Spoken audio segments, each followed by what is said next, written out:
Bienvenue sur Action, le podcast pour t'encourager à passer à l'action. Je suis Virginie, coach en leadership et conférencière.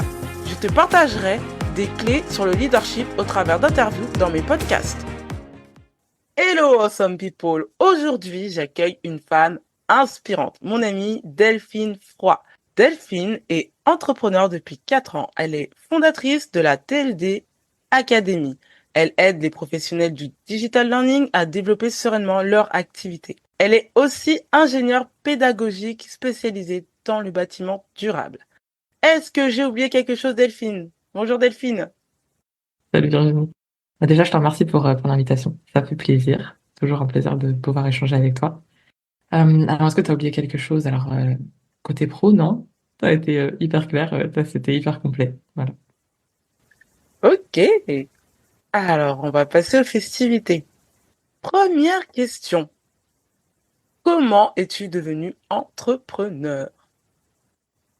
Alors moi, ça fait depuis des années en fait que j'avais envie d'être à mon compte. Ça fait vraiment plus que 10 ans, mais je savais pas quoi faire. Donc c'est bien d'avoir une idée quand même quand on se lance et c'était pas mon cas. Donc j'avais commencé par être assistante et j'ai commencé des études en entrepreneuriat, mais toujours dans une optique d'être adjointe parce que j'avais toujours pas d'idée pour le coup. Et puis quand du coup je suis tombée enceinte, en fait c'est voilà, j'ai remis un petit peu comme plein de gens hein, parce qu'à ce moment-là, ils remettent en question pas mal de choses dans leur vie. Et en fait, je me suis dit que je voulais être une maman présente. C'était vraiment quelque chose qui était important pour moi. Et donc je me suis dit bah c'est le moment du coup de se lancer. Ok, donc en fait, limite, c'est ta maternité qui t'a poussé à être entrepreneur. Comme je disais, je voulais l'être, mais ça m'a poussé à aller beaucoup plus vite que prévu effectivement. Ah d'accord. Ah c'est intéressant parce qu'en fait, en règle générale, l'avenir d'un enfant, ça remet en question la carrière, le côté entrepreneurial Ouais. qui, lui, est moins sécurisant. Mais ça a été ton choix et je trouve ça super Tellement. inspirant pour les auditrices aussi qui se poseraient la question. Du coup, pourquoi t'as persévéré dans cette voie? Parce que clairement, t'as pas choisi le chemin le plus simple. Non, pas du tout. Euh, voilà, en tout cas, merci enfin, de trouver ça inspirant. Mais c'est vrai que ça n'a pas du tout été simple parce que forcément, bah, l'arrivée d'un enfant, ça change la vie à plein de niveaux. C'est pas simple à gérer. Il faut vraiment dealer avec l'imprévu pour le coup. Hein, déjà, le premier truc, c'est qu'on ne sait pas à quel âge il va dormir déjà. Donc voilà, si on n'a pas la chance qu'il dorme déjà très tôt. Donc oui, il a fallu du coup ouais, dealer avec cette partie-là. Et j'ai persévéré parce qu'en fait, déjà, moi, j'aime beaucoup ma liberté. C'est quelque chose qui est hyper important pour moi. Et donc, au-delà de ma liberté de maman, parce que je voulais être présente pour mon fils, c'était aussi ma liberté de pouvoir, du coup, gérer mon emploi du temps et de créer. Je suis quelqu'un qui aime beaucoup créer des choses, lancer des choses. Et en fait, bah, on peut le faire en tant que salarié, mais j'avais envie de créer vraiment une activité et d'essayer de construire moi-même quelque chose parce que j'avais juste envie d'être fière de ce que je pourrais construire, ou en tout cas essayer de construire. Donc voilà. Et effectivement, ça n'a pas forcément été simple, mais je me raccroche toujours à ce qui est important pour moi. Donc au-delà de la liberté, il y a des choses que j'ai envie d'accomplir dans ma vie. Et l'entrepreneuriat, du coup, c'est une voie qui me permet en tout cas, à l'instant présent, là, dans ma vie, de le faire. Ok. J'aimerais que tu nous partages un peu plus sur la transition. C'est le moment où ton entreprise s'est développée au point que tu ne pouvais plus intégrer de clients dans ton programme. Alors, comme tu le disais au début, j'ai deux activités, donc mon activité d'ingénieur pédagogique et celle de coaching. Donc là, je vais te répondre pour le coaching parce que du coup, c'est pas vraiment pareil sur la partie prestation. J'ai pas vraiment eu de moment, enfin, c'était pas très compliqué en fait. Quand j'avais plus de place, je ne prenais pas de clients ou alors je reportais du coup les prestations à plus tard. Par contre, au niveau du coaching, pour le coup, moi au début, je proposais du coaching, enfin, c'est toujours le cas, individuel, où ils ont aussi une formation pour les accompagner. Et j'ai organisé en mars 2023 un sommet, donc pour les freelances du digital learning, mais c'était aussi pour tous les acteurs du digital learning de façon générale. Et en fait, là, bah, j'ai eu plusieurs inscrits, sachant que j'avais déjà des clients avant sur l'accompagnement, et je me suis retrouvée avec une quinzaine de personnes du coup à accompagner toute seule, du coup, sachant que je ferai quand même pas mal de séances de coaching. Donc là, ça a été vraiment le moment où je me suis dit comment je vais faire. Et d'ailleurs, ça m'a même poussé à arrêter de faire entrer des clients et à beaucoup moins communiquer. Enfin, pendant 2 mois après, du coup, je ne communiquais même plus parce que du coup, bah, il fallait que je gère les personnes qui étaient là et que je voyais pas comment en rajouter. Wow, wow, wow. Alors, Après tout ça, quand est-ce que tu as compris en fait qu'il fallait inclure une autre personne dans le développement de ton entreprise? Et ben à ce moment-là, je me suis dit comment est-ce que je vais faire? Et en fait, je me suis rendu compte que j'avais plus le temps. En fait, là, j'étais vraiment tout le temps en coaching, tout le temps à m'occuper du coup de mes clients en individuel. Comme en plus j'ai aussi une partie où je propose du coup de me poser toutes les questions qu'on veut sur WhatsApp, bah, j'avais aussi cette partie-là à gérer. Sur la partie formation, il y a pas mal de documents, donc en fait je regardais chaque document de chaque personne pour leur faire un feedback. Donc en fait à ce moment-là, vraiment je voyais que je ne faisais que ça et que je ne pouvais vraiment rien faire d'autre. Donc là je me suis dit que bah, ça allait pas être possible de rester tout seul. Enfin, que ça allait être compliqué de continuer du coup à faire tourner l'activité si je restais seule. Ok. Alors, quels ont été tes plus gros défis? La gestion du stress, ça a été un très très gros défi parce que je suis vraiment orientée vers l'excellence dans tout ce que je fais et donc je peux mettre pas mal de pression par rapport à ça et je voulais que chaque client soit vraiment pris en compte. Ça, c'est hyper important pour moi, la partie humaine, proximité. Donc je voulais vraiment accorder la même attention à chaque client en m'adaptant forcément à leur personnalité parce qu'ils sont aussi tous différents et je voulais vraiment qu'ils se sentent accompagnés mais personnellement et je voulais pas qu'ils se sentent comme un numéro parmi la quinzaine de personnes du coup qui étaient sur l'accompagnement. Voilà, une pression que je me mettais du coup à moi-même pour que mes clients du coup soient contents de leur investissement et de travailler avec moi. Il y avait aussi bah, la partie avec qui qui est-ce que je dois rechercher pour m'aider en fait, quel type de profil, par qui est-ce que je dois commencer, voilà. Et puis après, bah, il y a eu la question aussi de, voilà, mon offre à l'heure actuelle, elle est comme ça. Comment est-ce que je peux la faire évoluer pour que, du coup, je retrouve du temps, mais en même temps que ça reste tout aussi efficace, du coup, pour mes clients. Donc ça a été vraiment des choses plutôt challengeantes pour moi à cette période-là. Ok, ok. Alors, explique-nous un peu comment ça a changé ta manière de concevoir le travail, le fait d'inclure une tierce personne, en fait, dans Ouais. ton entreprise. Alors d'abord, j'ai commencé du coup ces personnes-là sont arrivées à partir du mois de mars et moi j'ai commencé d'abord à prendre une assistante du coup vers le mois de juin et ensuite vers la fin d'année j'ai rajouté des coachs et puis une ancienne cliente du coup de mon accompagnement en fait est aussi devenue mentor pour mes clients actuels. Du coup parce que ça a changé alors ma vision du travail je suis quelqu'un de très indépendant, de très très autonome.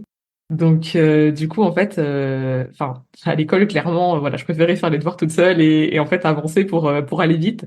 Donc c'est vrai que ça a toujours été, enfin mon fonctionnement de d'aller vite toute seule. Et là je me suis rendu compte que je ne pouvais pas aller vite avec tout ce que j'avais à faire dans tous les cas, avec le temps que j'avais pour travailler et pas toute seule quoi. Enfin c'était juste pas possible en fait, fallait juste être réaliste. Donc là, ça m'a fait beaucoup travailler sur ça, en fait, sur ce côté, bah, en fait, le travail, voilà, c'est plus, enfin, en tout cas, si je veux que ça fonctionne et que, voilà, je veux aller dans un certain sens, bah, il va falloir être plus dans la collaboration, pour le coup. Donc là, ça, je continue hein, à apprendre, du coup, par rapport à ça. C'est tout un apprentissage. C'est limite pour moi un nouveau métier d'apprendre tout ça. Mais en le faisant, je me suis rendu compte qu'effectivement, en fait, on pouvait quand même, enfin, qu'on arrivait quand même à aller vite, justement, en étant plusieurs. Donc ça a vraiment changé ma perception par rapport à ça. Et donc maintenant, je suis plus dans l'optique du fait qu'on peut aller plus vite à plusieurs et aussi plus loin. Ok, ok. C'est vrai que c'est challengeant hein, de travailler avec Oui. des personnes. Et je me reconnais un peu en toi il y a quelques années, quand moi aussi, ben, en fait, à l'école, et je me rappelle, on devait faire des groupes de quatre et souvent j'étais en binôme parce que on voulait pas être déçus. On s'est dit, ah, quitte à être fatigué, ah ben c'est pas grave, mais on Ouais, fera je comprends. toute seule et puis après il y a la vie professionnelle qui nous ramène à une réalité. Mm. On peut pas tout faire. C'est ça. Yes. Alors, il y a aussi autre chose qui m'impressionne chez toi, c'est ta capacité à faire beaucoup, beaucoup de choses en très peu de temps. Comment tu fais? Comment je fais? Alors déjà, bah, j'ai des aspects extérieurs qui impactent du coup tout ça. Donc mon fils est petit et il est en maternelle, donc je suis déjà de base impactée par les horaires de la maternelle. Donc bon, pour ceux qui ont des enfants en bas âge ou en tout cas qui les ont eus ou qui en connaissent, ils imaginent certainement que ça prend pas mal d'énergie, même si on en reçoit aussi, hein, mais voilà, donc il faut quand même en avoir. Donc je suis quand même limitée à 25 heures par semaine, voilà, 30 heures max, mais ça c'est en dehors du coup du temps d'école. Donc voilà, déjà il y a cette limite-là, avec pas d'école le mercredi, donc il y a ça à prendre en compte. Et donc là, on se rend très vite compte que bah, on n'a pas beaucoup de temps et qu'il va falloir être efficace si on veut pouvoir du coup avancer. Après, je pense que j'ai quand même une tendance naturelle à pouvoir me concentrer très rapidement. Enfin, je suis pas très facile à déconcentrer. Enfin, même quand j'étais à l'école ou quoi. Enfin, les gens peuvent parler, peuvent faire ce qu'ils veulent. En fait, moi, je reste focus. Tout à l'heure, j'en parlais un petit peu, mais en fait, moi, je suis quelqu'un de passionné. Et du coup, je pense que chez les personnes passionnées, on a un peu un genre de flamme à l'intérieur, en fait, qui fait que on arrive assez simplement, en fait, à se connecter à ce qui vraiment nous porte et à pourquoi on fait les choses. Et moi, en fait, tous les jours, je me reconnecte à ça. En fait, mais c'est vraiment, enfin, naturel, hein, je le fais pas, enfin, je me force pas ou quoi, à pourquoi je fais les choses. Et je suis très contente, en fait, de faire ce que je fais, de pouvoir aider mes confrères et mes consoeurs. Donc, en fait, c'est pas quelque chose de, voilà, d'éprouvant, en tout cas, de m'y mettre et tout. Donc voilà, je me reconnecte à ça et en fait, bah, le combo de tout ça, bah, ça fait que j'arrive à être ultra focus et du coup à respecter mon temps et à faire les choses rapidement, quoi. Voilà pourquoi je dis qu'elle est inspirante. Voilà, voilà. Je pense que pour certains, si vous cherchez une personne comme Delphine, ben voilà, vous savez comment la contacter maintenant. Mais alors, dis-nous un peu comment tu te projettes dans 3 ans. Parce que c'est vrai que là, tu nous as un peu décrit comment ton entreprise a connu une croissance et elle connaît encore une croissance. Et aujourd'hui, ce Mm. qui serait intéressant, c'est pour que les personnes qui sont un peu comme toi voient un peu comment tu te projettes dans 3 ans, à la fois en tant qu'entrepreneur et maintenant, j'ai envie de dire même leader, manager d'équipe. Comment tu te projettes? Tu vois, quand tu dis ça, ça me met un petit coup de, de stress. D'ici 3 ans, bon, c'est une question qui est intéressante. En plus, j'ai pas forcément l'habitude de partager sur ça, même si j'y réfléchis. Du coup, bah, j'espère que dans 3 ans, bah, la Telle d'Académie existera toujours, qu'il y aura toujours des personnes qui auront envie de devenir freelance ou de développer leur activité. C'est vrai que j'ai commencé par la partie devenir freelance, mais de plus en plus, j'ai aussi envie d'accompagner ceux qui le sont déjà et qui veulent aller beaucoup plus loin dans leur activité. Donc, j'espère que dans 3 ans, bah voilà, ce sera mis en place, ce sera clair dans la tête des gens. Mais il y a aussi le côté, en fait, où j'accompagne sur la partie business, mais c'est pas seulement ça qui m'importe. Ce que je veux, en fait, de façon générale, c'est que les gens ils aient le moins de regrets possible dans leur vie et que, du coup, en fait, ils osent faire les choses, en fait. Alors voilà, pour pas avoir de regrets, du coup, souvent, faut oser, faut faire preuve de courage pour le coup et souvent d'audace. Et en fait, c'est de pouvoir les accompagner sur cette voie-là. Et donc voilà, donc j'espère que je pourrai autant accompagner les acteurs du digital learning sur la partie business que sur cette partie-là, audace, réalisation des objectifs de vie, quels qu'ils soient. Et en tout cas, voilà, en tout cas, participer au fait que eux réalisent leurs propres rêves, quoi. Ça, c'est vraiment quelque chose qui me plairait beaucoup. Et par rapport, du coup, à la partie management, leader, bah, j'espère avoir toujours une équipe d'ici là pour justement pouvoir accompagner les personnes parce que pour moi ça reste quand même une grande vision de pouvoir faire de mettre tout ça en place et toute seule j'y arriverai pas clairement donc pour moi l'idée c'est de trouver j'en ai déjà hein, mais de trouver les bonnes personnes pour m'aider par rapport à ça des personnes qui partagent des valeurs communes du coup aux miennes et à celles de mes clients parce qu'on en a en commun pour pouvoir avancer ensemble en fait développer l'activité mais aussi alors je parle de proximité par rapport à mes clients et que c'était important pour moi qu'ils se sentent reconnus mais je veux aussi que les gens qui travaillent avec moi se sentent reconnus je veux qu'on puisse faire des team building ensemble je veux que ce soit voilà le but c'est pas de devenir meilleur ami ou quoi mais en tout cas c'est que voilà on soit vraiment une équipe vraiment soudée et qu'on puisse vraiment aller tous dans le même sens pour les clients, mais aussi par rapport à leur propre activité. Par exemple, tu vois, ce que je fais déjà dès maintenant, c'est essayer vraiment de connecter ma vision à moi à la leur individuellement, tu vois, en tant qu'individu, du coup, les personnes qui travaillent avec moi, c'est hyper important pour moi C'est de top. pouvoir contribuer à la réalisation du coup de leur propre vision, quoi. C'est top. Du coup, il y a 2 questions que j'ai envie de te poser. Dis-moi. Tout à l'heure, tu as parlé de valeurs. Ouais.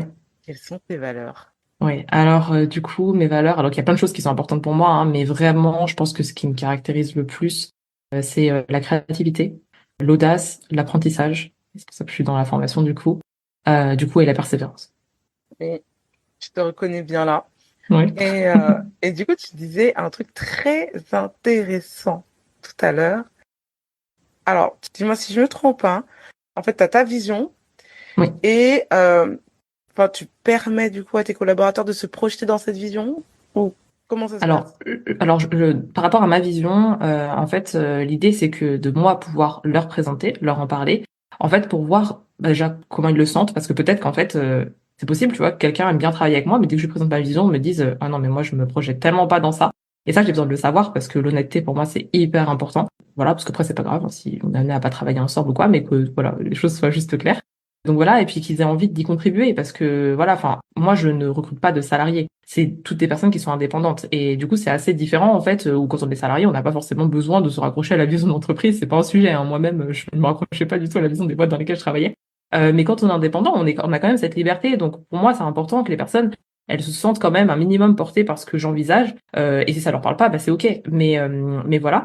Mais au-delà de ça, donc j'ai besoin de voir comment elle se projette parce que moi j'ai besoin aussi de me projeter. Bah, est-ce qu'on va pouvoir faire une collab à long terme parce que c'est ce que je recherche et ça me motive moi aussi parce que forcément ça implique des frais du coup de pouvoir du coup payer ces personnes et donc moi ça me motive d'autant plus de me dire que je vais aller chercher du coup l'argent qu'il faut pour réussir à les payer correctement parce que bah, je considère que du coup leur travail a vraiment de la valeur et que ça me fait plaisir si bah, elles sont intéressées parce que je propose forcément parce que sinon c'est forcément moins motivant donc voilà mais au-delà de ça c'est aussi je cherche à connaître leur propre vision parce que eux aussi ils ont une activité donc ils connaissent enfin, comme moi en fait ils ont fait le même travail que moi et donc c'est quoi leur vision et en fait moi je leur demande comment moi je peux t'aider en fait dans la réalisation de ta vision peut-être que ma vision contribue à ta vision mais peut-être pas en fait je sais que j'ai une personne qui travaille avec moi qui du coup veut créer quelque chose qui n'existe pas encore dans le domaine du digital learning et enfin moi je la soutiens à fond par rapport à ça et en fait tout ce qu'elle fera par rapport à ça enfin je la soutiendrai dans sa communication j'en parlerai je veux vraiment l'aider ou si jamais je connais des gens je pourrais la mettre en relation avec ou quoi